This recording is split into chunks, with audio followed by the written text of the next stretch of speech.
আসসালামু আলাইকুম। কিছু খেতে পারি না, শুধু বুক জ্বালাপোড়া করে, গ্যাস্ট্রিক হয়। সমাধান কি? আমাদের অনেকেরই খাবার পরে বুকের মাঝখানে জ্বালাপোড়া করে। এই রোগটাকে আমরা অনেক ধরনের নাম দিই, গ্যাস্ট্রিক, আলসার, অ্যাসিডিটি, হার্টবার্ন ইত্যাদি। তবে ডাক্তারি ভাষায় এই রোগের নাম গ্যাস্ট্রো ইসোফেগাল রিফ্লাক্স ডিজিজ। কেন এ সমস্যা হয়? প্রথমে আমি সেটা বলছি।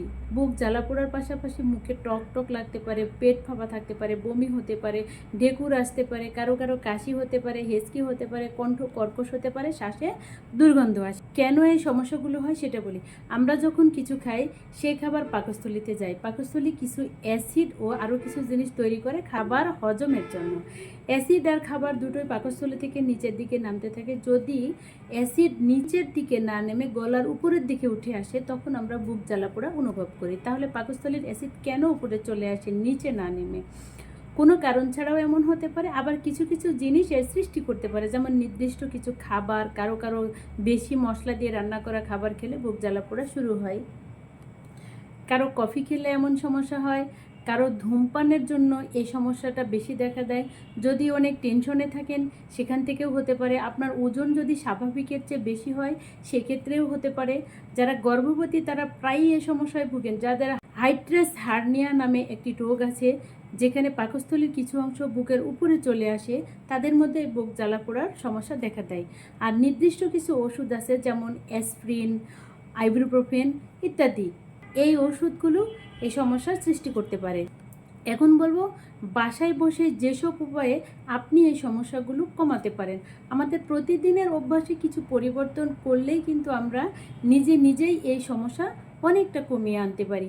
নাম্বার 1, পেট ভরে খেলে এই সমস্যা বেশি হয়, তাই অনেক খাবার একসাথে খাবেন না। সারাদিনে ভাগ ভাগ করে অল্প অল্প খাবার খাবেন। নাম্বার 2, খাবারের সময় অনিয়ম করবেন না। সময় মতো খাবার না খেলে পাকস্থলীর আরেকটি রোগ হওয়ার সম্ভাবনা বেড়ে যায়, যার নাম গ্যাস্ট্রাইটিস। এই রোগে পাকস্থলীর গায়ে ক্ষত দেখা দেয় বা ইনফেকশনও হতে পারে, আর এই রোগ হলেও আপনার পেটে জ্বালাপোড়ার মতো ব্যথা করতে পারে। নাম্বার 3, অনেকের মাঝে একটি ধারণা আছে, যাদের এই সমস্যা আছে তাদের জন্য দুনিয়ার প্রায় সব খাবারই নিষেধ, শুধুমাত্র সেদ্ধ যাও মশলা ছাড়া খাবার খেতে হয়। এই ধারণাটা ভুল। সঠিক কোনটা? সঠিকটা হলো, এক একজনের এক এক রকমের খাবারের সমস্যা। আপনার শুধু যেই খাবার বুক জ্বালাপোড়া সৃষ্টি করে, শুধু সেই খাবারটুকুই আপনি এড়িয়ে চলুন। নাম্বার 4, রাতের খাবারটা আগেই সেরে ফেলুন। ঘুমাতে যাওয়ার অন্তত 3 থেকে 4 ঘন্টা আগে। এই 3-4 ঘন্টার মধ্যে আপনি অন্য কোনো খাবার আর খাবেন না।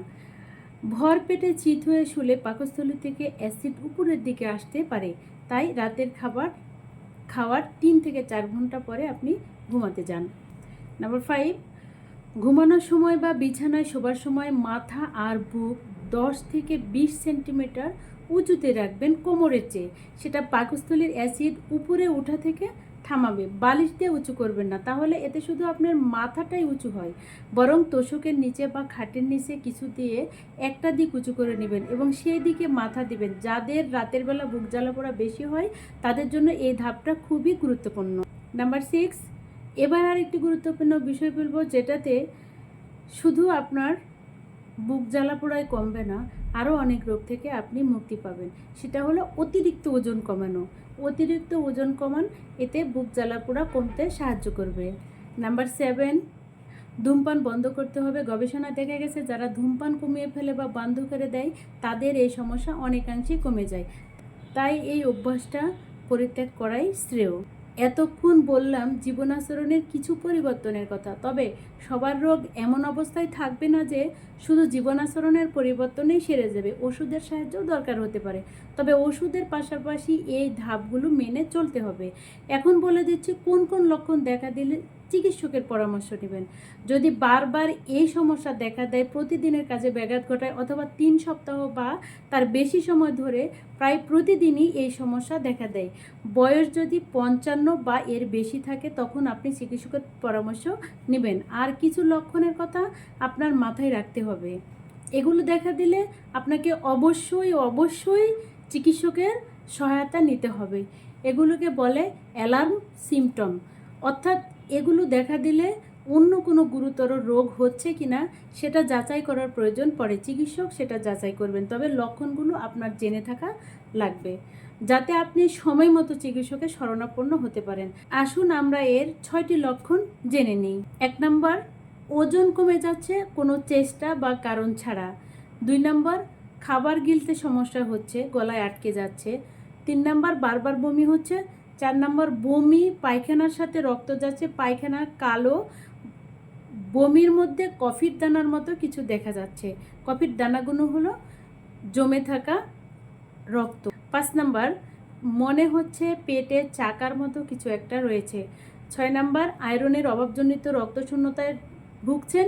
এই লক্ষণ দেখা মানেই গুরুতর কিছু হয়েছে এমন না, তবে একটা সম্ভাবনা রয়েছে, তাই চিকিৎসকের পরামর্শ নেবেন।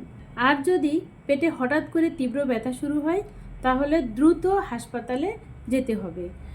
দর্শক, আমি এতক্ষণ যে কথাগুলো বললাম কোনোটাই আমার মন গড়া কথা নয়, সবগুলোই গবেষণা থেকে পাওয়া।